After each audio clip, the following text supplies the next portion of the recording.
ตักกินข้าวข้าวหุงแต่บ้านนี่บ่นี่นะ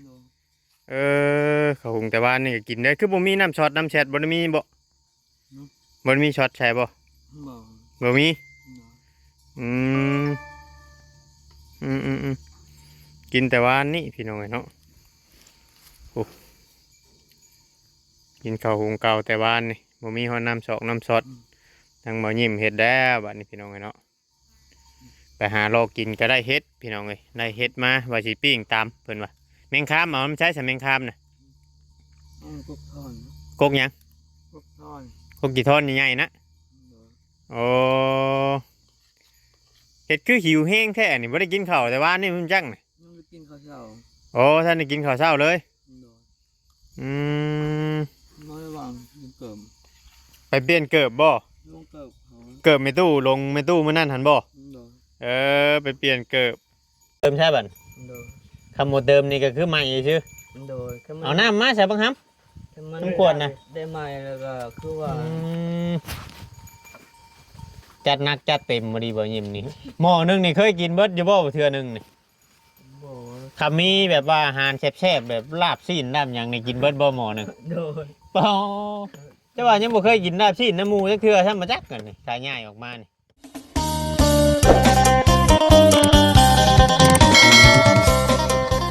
สบายดีเนาะพ่อแม่พี่น้องเบิดสู่ขู่สู่คนพี่น้องไงเนาะว่าจะมองสบอนว่าจะเป็นพี่น้องทางฝั่งลาวเนาะครับสวัสดีพี่น้องทางฝั่งไทยอีกหนึ่งพบพ่อกับช่อง YouTube ของว่าเวียงชายใจเกินร้อยอีกเนาะ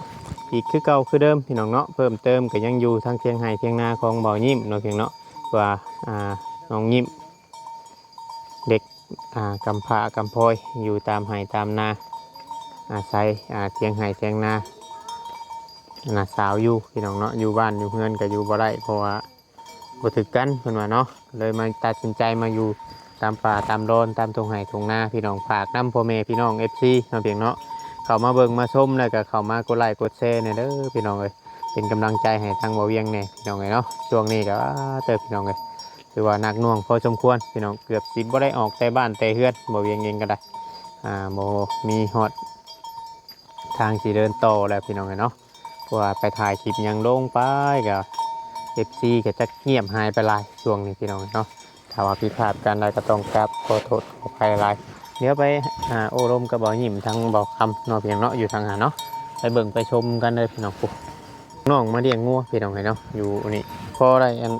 เป็นหมูเป็นหัวเบ้าน้ำบ่อหิมอยู่บ่นี่เนาะ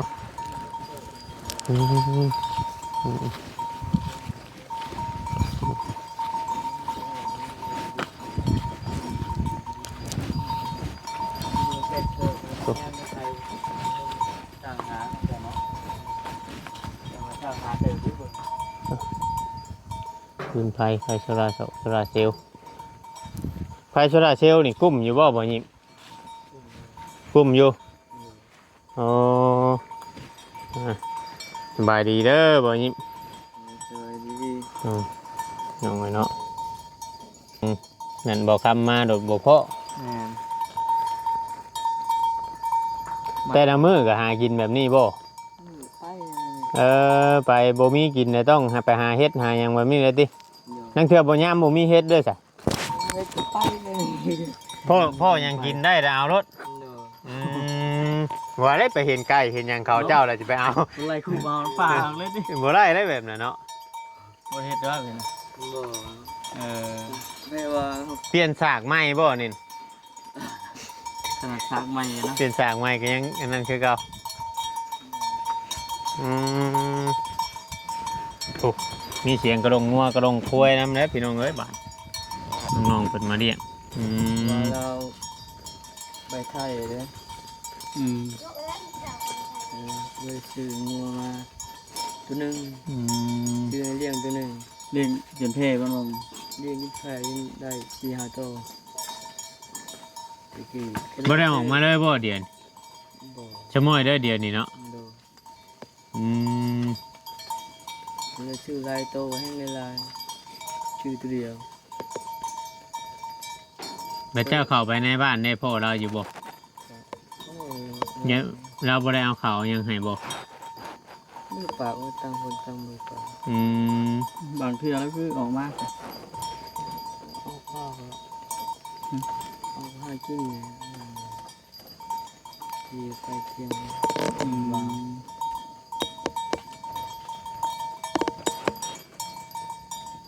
เห็นก็ไม่ค่อยปากมันก็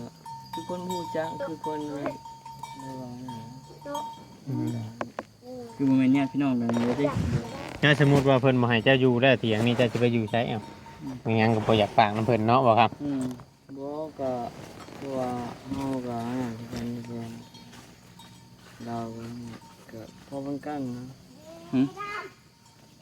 นิดนึงเขายังไม่ได้ปั้นนะคือว่าเนี่ยนะเพราะว่าคือชุดเดียวเนี่ยผู้ใหญ่เลยทางไม่เท่าเลยแต่ว่าเขาที่แบ่งให้นะ เพิ่นยังสิแบ่งให้อยู่บ่ล่ะ แบ่ง ต่างคนต่างคนต่างบ่อยากปากนํกันนะเท่าใดก็ได้เราก็บ่อยากปากนำเจ้าเจ้าก็บ่อยากปากนำเรา เคยเข้าบ้านเลยก็คือคนที่คนเป็นว่านี่คนรู้จักเงินพี่น้องเลยว่า บ่ เห็นกันแนมเยอะๆแนมบ่ได้ทำอะไรเงี้ยอันแนมนั่ง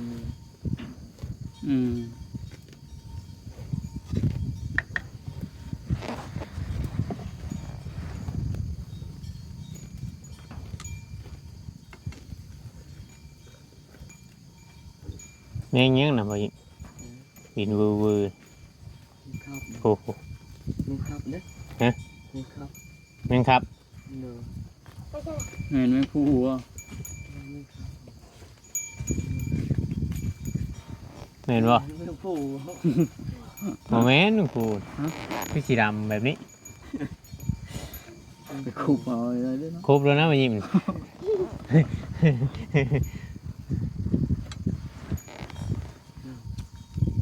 ต่อเจ็บเลย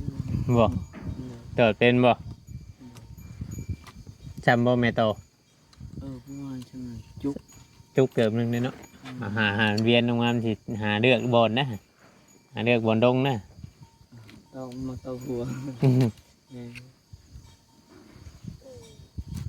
ตอนแรงตอนค่ำตอนคืนน่ะมานอนจักโมงนอนนี่ เป็นมันแล้วแต่อันนั้น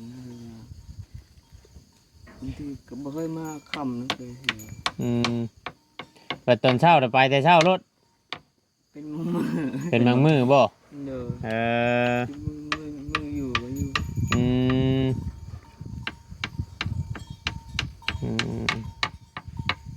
มืออยู่แบบไอ้ ตัวไปสิเขามาหาบ่ยิ้มนี่ต้อง จังเวลาก็คักได้ยันเราบ่อยู่เนาะตรงมาก็อยู่ตรงหน้าเพิ่งนั่นนะพี่น้องว่าบนคนบ่อยู่ตลอดเลยคนหากินเห็นเนาะตรงนี้หากินคำบ่หาว่าบ่มีกินน่ะดีนะสิได้น่ะคำคือเฮาเห็นนี่บ่กล้าเอาได้เฮ็ดไข่ซำ เยอะ บ่กล้าเอาเพราะว่ามันเฒ่าแล้ว ดาววัดคำนั่นน่ะบ่อันนั้นอีกมาลังเทื่อก็บ่ได้ล้างแล้วว่ะจีเลย ดีเลย คำล่างยามมันคุเด้ เปื่อยไปเลยเนาะ คำล่างยามมันคุมันสิเปื่อยเบิดอันนี้มาจีแล้วตำนวดใช้กันกับหมึกพริกใส่เกลือได้กินได้ เกลือ เด็ดเกลือคาราบาล่าง คู่เลยคู่ไปเลย มีตลกเข่าเจ้าน่ะบ่ ดอกนุ่มก็มีเฮ็ดดินเนาะเฮ็ดไม่ใช่ เฮ็ดไข่เฮ็ดข้าวเนี่ยลายชนิด หลายชนิดรวมกัน เจ้ากินแกงเฮ็ดรวมแบบนี้ระวังเลยบ่ยิ้มแม่ยิงแขวก็แค่ผู้เดียว ได้มีผู้ใดเอาเจ้าไหนเบื่อเนาะ อยู่ผู้เดียวดิ อยู่ผู้เดียวโอ้ย โอ้ยฮาวาในใจ จังหน่อยบอกคำมาโดดบ่ยิ้มหัวยังอะนอนยิงแขวแจกอยู่ไปคุยแบบบ่ติงเนาะเพราะแฮงได้อเจ้าบ่ได้เด้ระวังได้กินเฮ็ดรวมนี่ เฮ็ด แม่นอยู่ว่าเฮาเคยเห็นกันเนาะเฮ็ด แม่น รวมแต่ละช ใน นิด ดินนี่ตำ แต่เฮาเอามารวมกันบัด แม่น น้อยสิแกงเฮ็ดข้าวนี่ บ่ ดูเฮ็ดนี่ก็สิตำ เฮ็ดไข่นี่สิตำเอา ดู แยกแกงเฮ็ดขาว ดู กบเลยเฮ็ดในแกงใช้เฮ็ดบ่ กบฮะ มันตายแล้วบ่กบน่ะ ยังนะ อืม แกงฮาวาในใจฮาวา แกงกินเช้าเสียว่ากินแรง อย่างนั้นนั่นอยู่แล้ว เร็ว เพราะว่ากินเฮ็ดไข่นี่ก่อนมันสิเน่าเนาะมันเฒ่าเลยเนาะ โตเฮ็ดขาวเฮ็ดหยังก็ไปแกงกินตัวแรงอันนี้แล้วสิหุงกินตอนเที่ยงวันแต่เช้านี่มันกินแล้วเนาะ ใช่น่ะมันพดอยู่บ่หมอแบบมันล่นขึ้นไปแบบสั้นเลยอันนี้เนาะ เช่นว่าข้าวเจ้ายังนัก เบิ่งก่อนข้าวเจ้ายังหูดมานี้ มันแบบมันสิพดขึ้นมาแบบมันสิปูมขึ้นมาแบบนี้เลยชุกกับแบบปลาชุกบ่คักปานใดนะเป็นตาลูกโลอยู่นะอัน ๆของแข็ง เนาะ ว่าชุบกับเป็นนิ้วแล้วอยู่ใน มึงทำเคยกินอยู่บ่หุงข้าวเหนียวนี่เคยกินบ่ได้แม่นหุงข้าวเจ้าบ่เจ้ากินน่ะกินข้าวเหนียวคือกันนี่ได้อันนี้เขาเอิ้นว่านึ่งโรยไม่ได้ใส่หวดหวดก็มีหั่งหนึ่งแบบเพียวๆเลยแบบบ่ต้องจกใช้ติ๊บมานี่หนึ่งแบบตักเอาอันนี้เนาะหนึ่งกินในหม้อเลยอันนี้ฮะ ง่ายชุดนี่เลย ง่ายบ่ ดู ที่ นึ่งเส้นหัวหรือว่ามันบ่พอหัวนะ หมดคนมาเลยเนาะ เนาะ ยืดติดนะฮะก้นหัว แบบพ่อใหญ่ตาบอดเราไปเลี้ยงทางได้งัวเราเจ้าเคยเห็นนะบ่เอาพ่อใหญ่ตาบอดอยู่บ้านเจ้าเนี่ย ไปเรียนที่แคบ เข้มทางใด เต็มไผ่บักบ่ ทางบักพุมันไปได้บ่สัญญาม ได้ เขาว่าอยู่ทางสวนน้อยทางได้สวนน้อยเบื้องนี่บ่เบื้องพังนั่นบ่อ๋อ ทางที่เราดี ไปเฮือนเราแต่ละเทื่อบ่พ่อเรา อย่าไปเลี้ยงงัวเนี่ยเนาะ ไปเลี้ยงงัวว่ะอยู่ทางป่าอ้อยว่าข่อยบ่กล้านำไปอยู่ป่า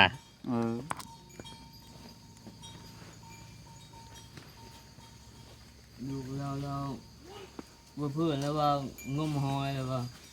พ่อปิง ฮะ พ่อปิงก็บ่ย่านว่าบ่ย่านหยัง ของเราบ่เห็นเนาะ เราบ่เห็นเนาะ นางงมหอยหันบ่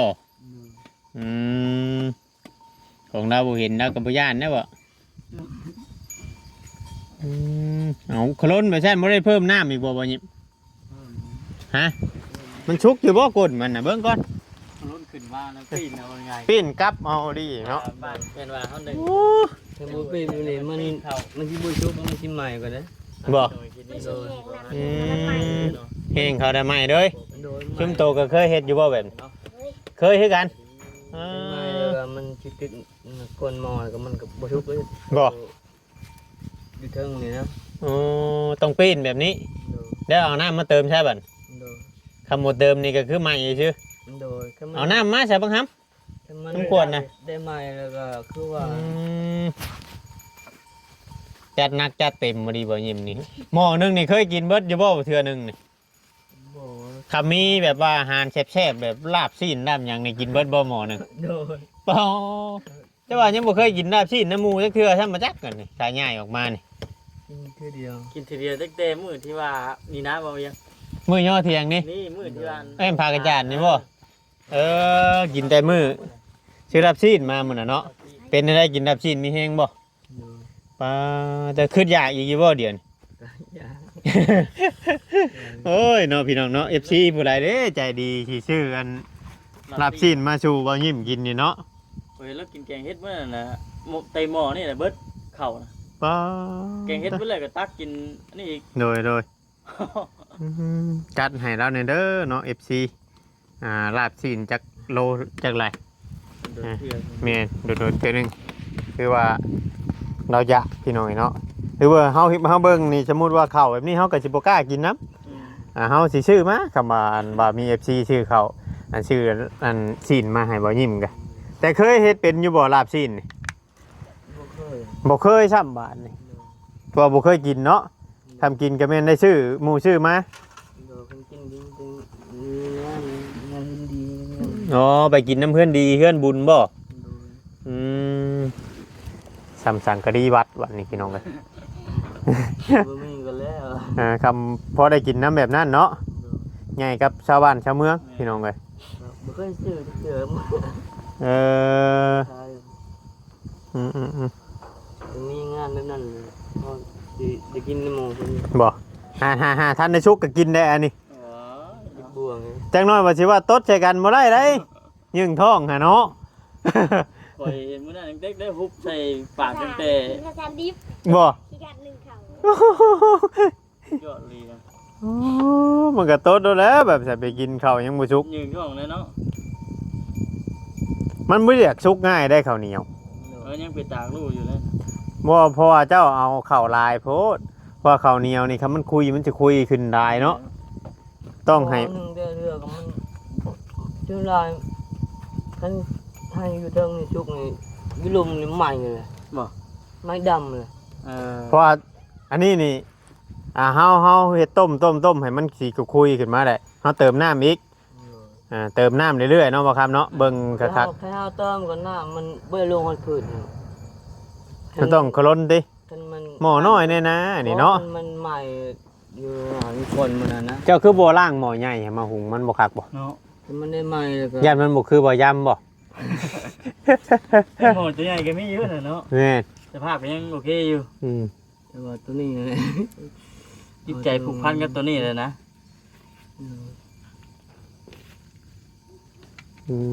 สุดยอดแล้วดิบ่ยิง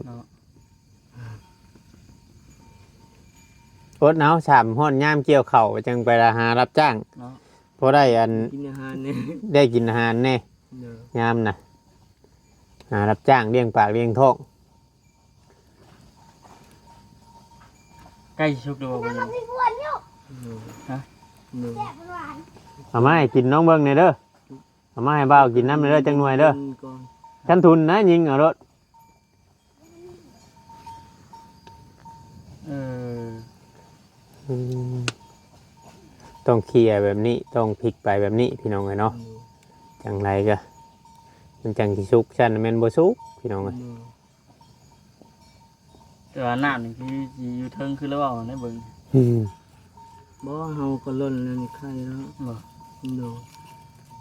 เพราะว่ามันเอาตัวชุกแล้วก็เอาขึ้นเทิงนะ สลับกันน้องบอกพอล้นแล้วก็มันได้ติดก้นหมอแล้วก็บุชุกเลยตัวอยู่ทาง ล้างโต๊ะดามเด้อล้างโต๊ะเด้อสามักยั่วอะไรที่ต้องนั่นก็ได้เนาะ เพิ่นเคยขึ้นเอาเลยเด้ ขึ้นได้มาหน่อยอ่ะปิดปลายเลย บ่ นู่น มาเลี้ยงงัวอยู่นี่เพิ่นขึ้นเอาตลอด ที่วางแล้วเป็นมาเยี่ยมอยากมันบ่มีคนที่เก่าคือเดิมตัวนี้แล้วมันต่อแถวแบบนี้เนาะตัวเดียวเลย นู่น เป็นหยังจังไปต่อไปท่านบ่มีวงสากบ่ โดน อ๋อ ไม่มีชาอะไรพอจังหวะหมอลำเราจังบัดคานไว้แล้วจ้ะเนาะ แล้วใส่กับโคมนำเด้ โค้งผมเลย เพราะเราบ่มีไฟแหละเพราะโคมรุ่นนี้เขาบ่ได้เฮ็ดฉากกับแผ่นโซล่าเนาะ แม่น ส่วนน้อยแต่โคมมันเขาสิเฮ็ดฉากกับแผ่นโซล่านี่ โค้ง มีแต่ฉากไฟฟ้า ของบ่ชิดเชื่อนให้สบายพุ่น เนาะ คนรุ่นนั้น อืม เฮ็ดแบบนี้ก็ถือว่ายังใช้งานได้ปกติอยู่เนาะแต่ว่ามันต้องได้ใช้ มันต้องได้พ่วงกับทาน อ่า ทานวิทยุ แกะตัวนี้เอาไปใส่หมอลำเดี๋ยวพังหมอลำแล้วก็ยาพังแล้วก็มาแกะมาใส่โคบิก อืม นี่เฮ็ดเวลาก็ได้ เขือสีอันนั้นเนาะมันธรรมดาบ่ยิ้ม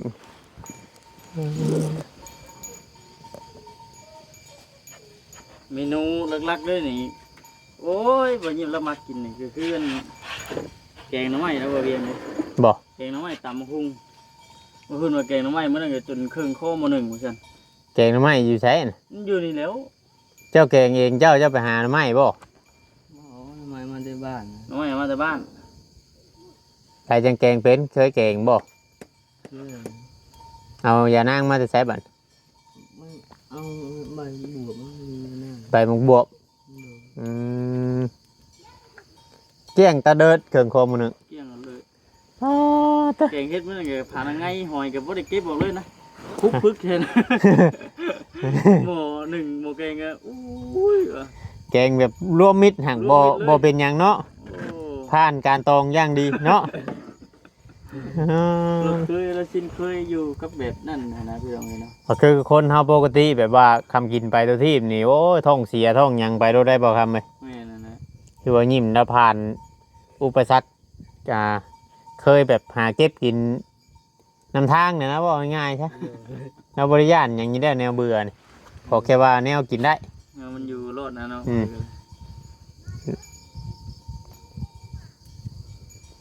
กินเพื่อคนอยู่รอดว่าซั่น ชุดยอดแล้วดิมายิ้มเนาะ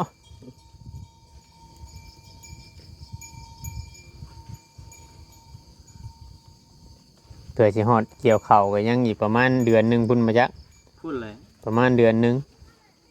เดี๋ยวจังสิได้เกี่ยวเข่าวจังสิได้กินของแซ่บนี่แหละพี่น้องไงเนาะคลิปกับบขึ้นฟีดขึ้นหยังพี่น้องไงเนาะพอให้พ่อใหญ่แม่ใหญ่เห็นพ่อเพิ่นอยากชื่ออันเนี่ยอยู่ในกินมาให้เราเฮาก็ลำพังชิมเฮาก็ให้ได้อยู่เล็กๆน้อยๆพี่น้องไงเนาะจำเพื่อจำแห้งให้ลายก็ออกแต่บ้านบ่ได้ถ้าให้ลายก็แม่นบ่มีเงินเติมน้ำมันพี่น้องเอ้ยคือ FC ฮู้แหละ FC เคยเห็นนั่นแหละ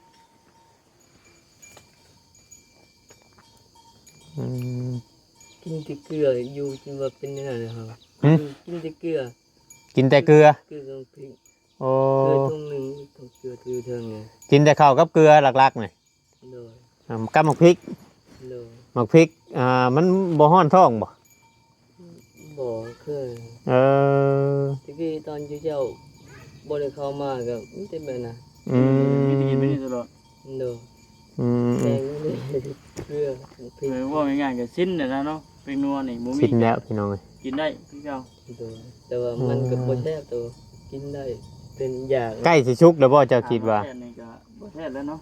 โดย แต่กินได้อยู่ แต่ว่าอันแซ่บนี่ยังเว้าง่ายๆว่ายังบ่จักปานใดดอกว่าความว่าแซ่บ ทำเราเลยกินแบบอันนั้นอันนี้เต็มที่อะไรจังสีนั้นเพราะว่าเดี๋ยวนี้กินเพื่อความอยู่รอดได้คือทางเราน่ะกินเพื่อความอยู่รอดว่าให้แซ่บให้อร่อยแบบคักแน่ดีนี่คือสิโบนั่นบันไดพี่น้องไงเนาะคือแบบนี้นั่นคือแบบเดียวเขาเห็นแล้วเอาเฮ็ดเอาอย่างไม้นั่นใช้ยังที่เติมน้ำอีกบ่ บ่ ชุกแล้วบ่ฮะ นึกแฉะนึกเปียกอยู่บ่ อืม โอ้ยมันแห้ง โอ้ห่าน โอ้ยตอดมือเลย โอ้มันโหดเลย เตอพี่น้องไงเนาะไปให้ นั่นบ่อน เสี่ยวยำเป็นเห็นเด้เนาะ เพื่อนย้ำบ่ เพื่อนย้ำมือหนาก่อนทีเอาให้เพื่อนย้ำเบิ่งมือหนา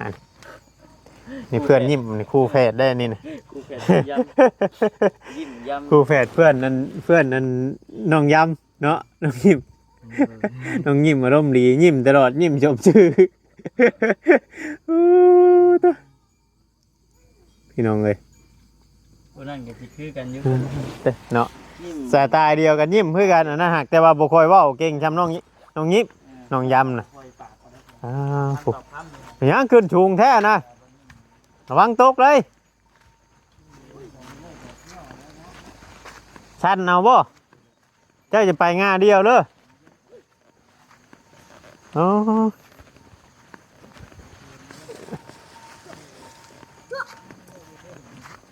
เจ้าจะไปง่าเดียวเลย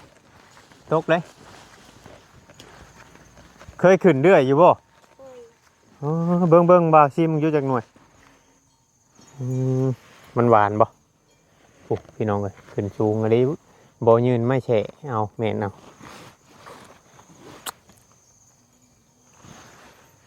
ส้มแท้เลยโอ้หวานหมักพี่พวนส้มพี่น้องเอ้ยมันเริ่มชุกหลายแล้วบัดนี้เนาะน้องๆเพิ่นเคยขึ้นเอาเรื่อยอยู่พี่น้องเอ้ย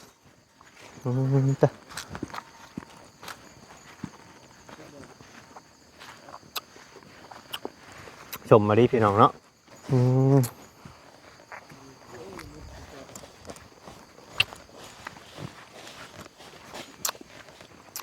ผิดพลาดประการใดก็ต้องกลับขอโทษขออภัยน้ำ FC พี่น้องเนาะทางฝั่งลาวฝั่งไทยหรือว่าทางต่างประเทศ